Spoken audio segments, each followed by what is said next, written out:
Shout out to the fam. Welcome.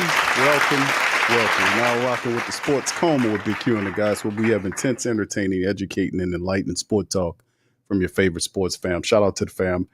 Appreciate y'all being in this episode of the live, man. We in this thing, Sports Coma, gearing up, man, for the upcoming matchup tomorrow afternoon, the first preseason game, Saints and Chargers. We finally here to see what the Saints are going to do, and the closest thing that we have to real game simulation.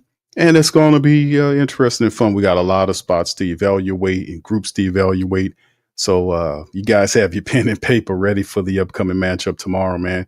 We're going to discuss a few things in this preview stream. Please do me a service. Hit the like button, hit the subscribe button, and the share button. And much love to the fan. Appreciate y'all being in the stream. So the game preview for this upcoming week will be very interesting, to say the least, as we kind of get full screen with it. And, of course, we'll talk about some of the things that will be happening. Saints, of course, going up to L.A. SoFi Stadium in Inglewood, California, tomorrow at 3:05 Central Time is the kickoff time. 12th time in the preseason play that the Saints and the Chargers have met up. 7-4 is the mark in which the Saints have the edge. Two teams met 4 consecutive times in the preseason from 1969 to 72 and did not meet again until the 85, dating back to 36-21 win over the Chargers back in 2012. So the Saints have won their last 6 preseason meetings over the Chargers, and the Saints have a 6-8 regular season matchup record against the Chargers, with the last meeting being 26-8 victory over the Chargers at SoFi Stadium back in 2024. So Kellen Moore will be making his head coaching debut in LA, having served as an offensive coordinator for Philly last year when the season captured the Super Bowl. Moore previously served as the OC with the Chargers back in 2023. And of course, Brendan Staley was the Chargers head coach. So you can see how those ties that bind indeed. So, we give you a little, basically the history on it. And pretty much it is what it is. These are some of the stats to talk about, too, that occurred last year. This is some of the things that the Saints ultimately want to change and have a better record. Of course, overall record, we want to do better. Saints have to do a better job of scoring points. They average almost 20 points a game. They gave up 23.4 points a game, which was 19th in the NFL. That has to change. Their ranking in terms of total offense was 21st in the league with 320 plus a game.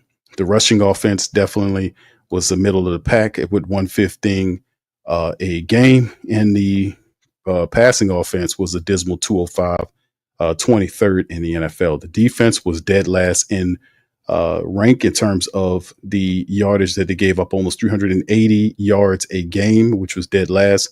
The rushing defense was 28th, giving up 141 plus, and the secondary was really off for 2, giving up almost 239 yards a game. That was 28. So you see how bad a team could be in terms of it doing what it's doing, in terms of not being able to stop anybody or even be able to be consistent at anything. And you can see, based on some of the statistics, why the Saints were ultimately 5-12. The Chargers were 11-6. They were a lot better in what they did. Their offense was a top 11. Their scoring, stopping people, they were tops in the league in stopping people. In terms of defense, and they did a lot of promising stuff defensively. Offensively, they really struggled. They got going against the Saints in the last matchup, if y'all remember. But in the preseason, Kellen Moore is trying to get this thing turned around, man, and head in the right direction. So that's what it looks like going forward, and some of the statistics and times for the preview of the game. Now let's kind of look at some of the unofficial depth chart situations here. As we can see, we know that the Saints ultimately will start with Spencer Rattler at the quarterback, starting with the ones. We'll have an opportunity to see Kelvin Banks Jr., Trevor Penning, McCoy, Cesar Ruiz, and Tali Fuaga, that resituated Saints offensive line. I don't know how many series we'll get an opportunity to see those guys together to try to see if they can galvanize and also try to find the balance where we get them enough reps, but still be able to get them out of the game to kind of avoid having any particular thing happen in these games. That's the thing, getting the reps, but also coming out of the game clean and not hurt. This is the balance that Coach Moore and staff have to find in the game. Of course, we know some people won't play. I don't think Chris Olave plays in the game. He has a insignificant injury with his ankle, according to with Coach Morris saying Elvin Kamara also is yet to be determined whether or not Elvin Kamara will play in the game. We definitely will see other guys in the first team, perhaps Kendre Miller and others will get going. So it'll be interesting to see. But we'll be looking to kind of gauge the offense to see how good Spencer Rattler looks with the first team unit. Rashid Shaheed's bulking up, looking good. Chris Olave was trying to come back. I doubt he plays in this game. We'll see. Brandon Cooks comes back to try to let people know that he still can carry it. And of course, as we kind of get to the backup running back battle, who gets an opportunity to show what they can do? Can Kendre Miller, who's right now the number 2 back, can Kendre Miller step up and become more to the team than what he's been over the last couple of years? That's a big point of contention. Cam Akers, Clyde Edwards-Helaire, and others are here trying to also make the team. The tight end battle, Juwan Johnson is there dealing with a light groin issue that we talked about here. How good is Juwan Johnson doing? And then who is the backups? Who will step forward and kind of help out with Taysom Hill and Foster Monroe on the pup list? Jack Stahl, Michael Jacobson, Trayton Welch, Mason Klein, who they just picked up, Maliki Mutavo. Who's going to make themselves step forward and make them present? Same thing with the backup wide receiver position, Bub Means and all these guys, Kevin Austin Jr., which Cedric Wilson Jr., Dante Pettis, Mason Tipton, Donovan Peoples-Jones. Who are these guys? Who are the next group of people to make themselves present? They're just talking offensively. Then if you bounce on the defensive side, of course, the Saints will have to show what they can do in terms of the defense. Can we get after people? How does the new realignment of the defense look? In practice, they've been doing a lot of positive stuff. Can they continue to trend? Carl Granderson and Chase Young, those guys will be doing more linebacker roles in certain defensive formations. How will the Saints stand up against the run? Who's the linebackers to play behind the likes of Pete Werner and Demario Davis? Who can make themselves evident? We know Kool-Aid McKinstry and Alontae Taylor have been having a solid camp, but can Quincy Riley step out and get past Isaac Yiadom? Could Rico Payton and some of these backup guys really step out and do some stuff? And can we see Julian Blackman and Justin Reed, 2 new safeties just here? Can these guys galvanize? A lot of positive stuff here as well. And of course, depth is a major concern. Then we go to the special team side of it with the New Orleans Saints. With Hayball gone, James Burnip and Kai Kroger are competing for the position right now. But of course, Kroger has some experience there. Burnip is a fantastic college punter who will gain ground there. That battle is also something we're paying attention to, and we'll start seeing in this game as well as we move forward. And then the returners. Who are the returners? We see Rashid Shaheed there. We know Dante Pettis is returning, Bellis Jones Jr., and others. Who can be the returner? Because really, if you can step out as a returner and make the team, you can solidify yourself a spot. So some of the guys toward the back of the roster who have special teams experience have no opportunity to basically step in as a starter or whatnot, but there are spots for special team play. So if these guys can show up for the team, they can possibly own an opportunity to get into the special teams games. All right, anyway, let's kind of look at some of this other stuff to talk about in key matchups, the Saints versus the Chargers, and what to watch for the first preseason matchup. Shout out to Canal Street Chronicles. They did a really good piece here talking about the Saints and the fact that they're back here.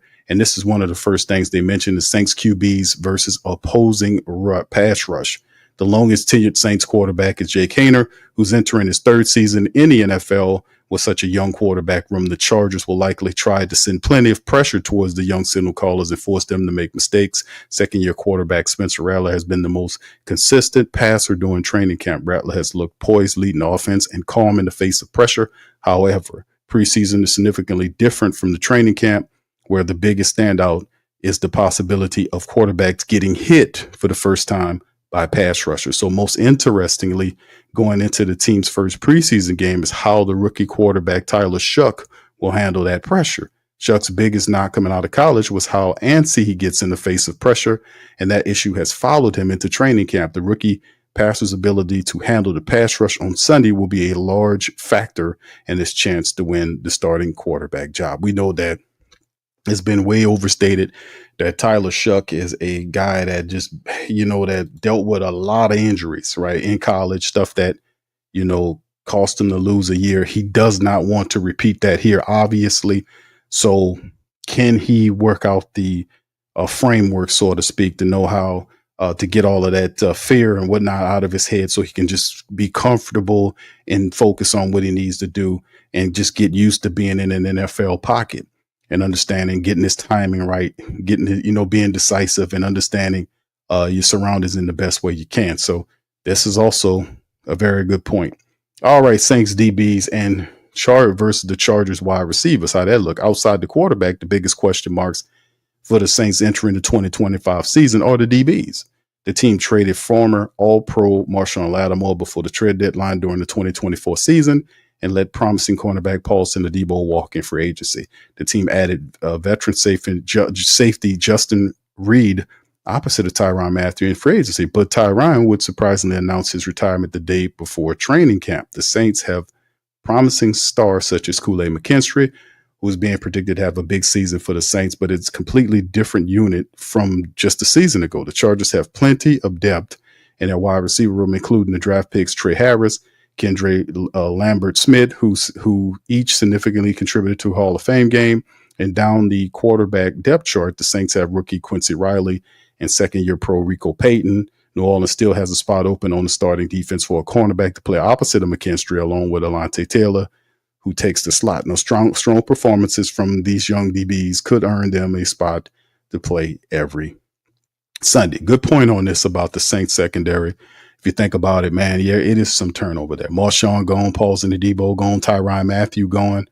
And what do you have? You do have pretty much a young unit, a new unit and young unit. How do they respond in the chemistry thing, plus the reformation of the defense from 43 to 34, whatever Staley wants to run with this unit will be interesting, man. A lot of flux and turnover in the Saints defense, a lot of additions, man. How fast can they galvanize?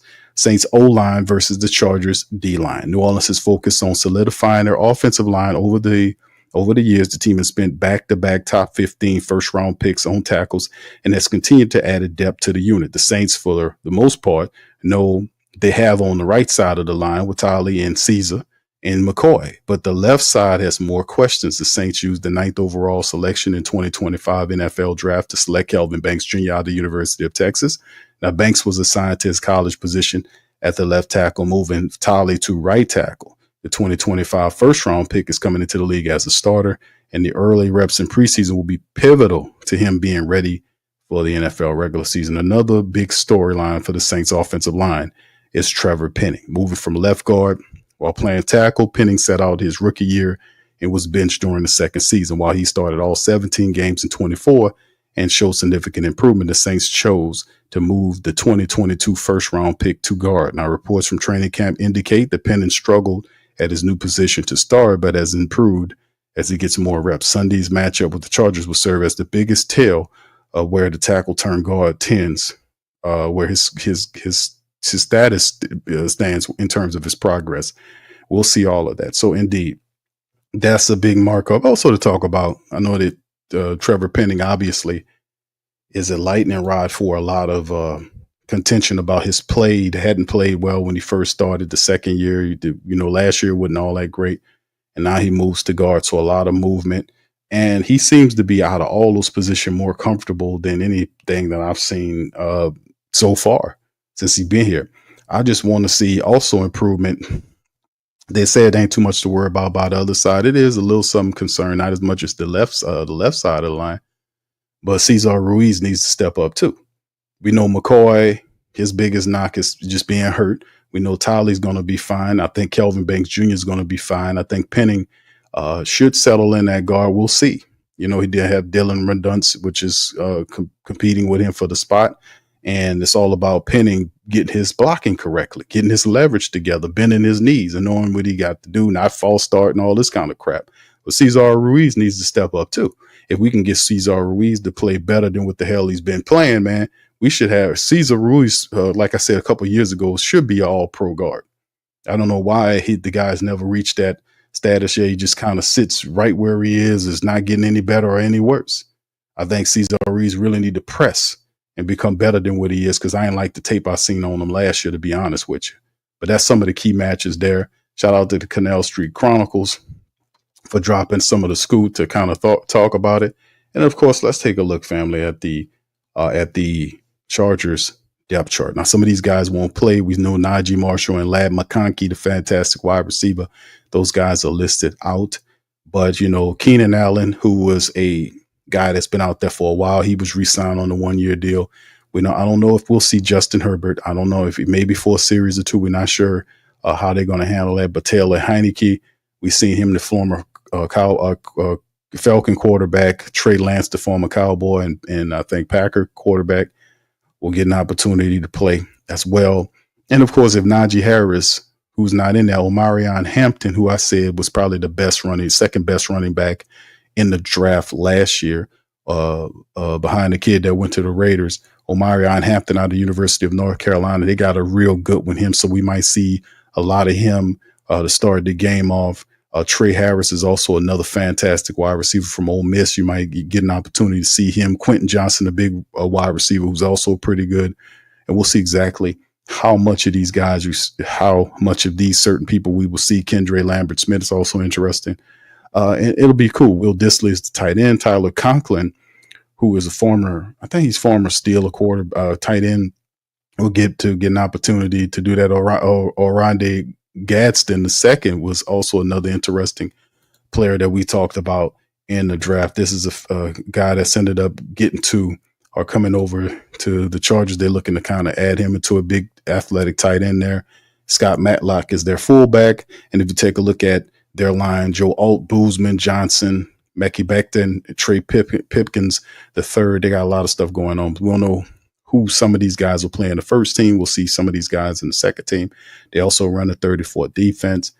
Some of these guys won't be out, but you'll see a few of these guys play. And of course, the Chargers defense was actually, stopping people at 17 points a game, which was the best in the NFL. The offense wasn't there, but the defense was. And a lot of them believe that the defense can continue that trajectory. They believe that the defense can even get better. They got Khalil Mack and Denzel Perriman leading the unit. Dante Jackson, the cornerback, is there. Derwin James, the junior, who's a former Florida State player, is there. So they're looking to kind of improve on what they did. Benjamin St. Justice also there, another former terrific college player. Bud Dupree joined the unit as well. So they got a few pieces. They feeling very confident about that defense. And they believe that with the pieces that they added to their offense, Omarion Hampton, Trey Harris, and all these guys, that they believe that that's enough to kind of help put the Chargers in some conversation. They won 11 games last year. These people believe that they have the building blocks to stay healthy and improve. So, they got one half of the team together with the defense. The special teams is also a decent unit with Cameron Dicker and the punter, J.K. Scott. Darius Davis, another fantastic fast wide receiver, is there. So they feel like they got it together with special teams and defense. They added a few pieces offensive wise, and they'll be testing that Saints defense come Sunday afternoon. And to kind of go over it again, we just went over the Saints defense here. It's going to be interesting because eyes are going to be on the likes of guys like Spencer Rattler. How does Spencer handle? I think Spencer is going to do fine. I think he's going to get in there and be poised and do a good job for us, for the Saints in his starting capacity. He's been doing that, been calm, steady, patient, hasn't been outside of himself, and has been doing a good job leading the QB room for the Saints, getting most of the reps with the one. Tyler Shuck is the guy that'll be facing a lot of scrutiny from the Who Dat Nation and the NFL world because of, the comparisons with Shedeur Sanders did with the Browns, where he went in there and just looked really comfortable in his first preseason game. And Tyler Shuck, man, 6'5", 220 plus, big quarterback, strong arm, athletic. Can he put it all together to kind of solidify the second spot? I think he needs to kind of keep pace with Tyler. I don't think he gets the starting job. I think Tyler ultimately will take it, but just holding the possession of the second string position, so to speak.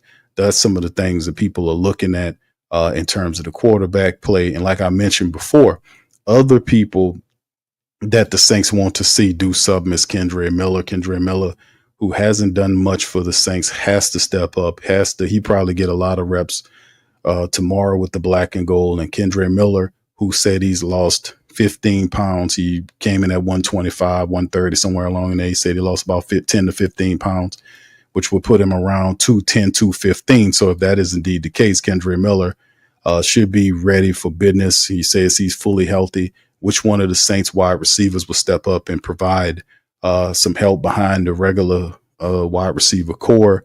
How does Trevor Penning look? And the matchup, like we talked about before, can Penning step up and do his thing? Who will be the worthwhile guys in the depth position for the New Orleans Saints from the offensive line standpoint? Who will kind of step up? We got a lot of inexperienced offensive linemen there.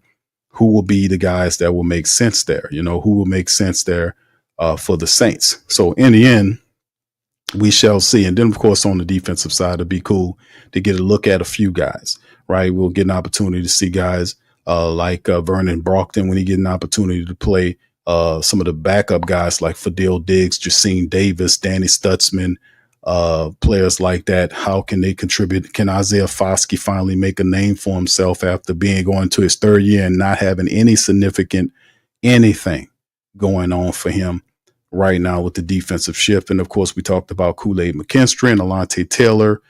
They got Isaac Yiadom because of the money penciled in at the other slot, but Kenrico Payton or Quincy Riley, who has been a fantastic player for him, getting interceptions and looking pretty good in the Saints secondary. Can Quincy Riley seize the day and step up into the position and be that guy, right?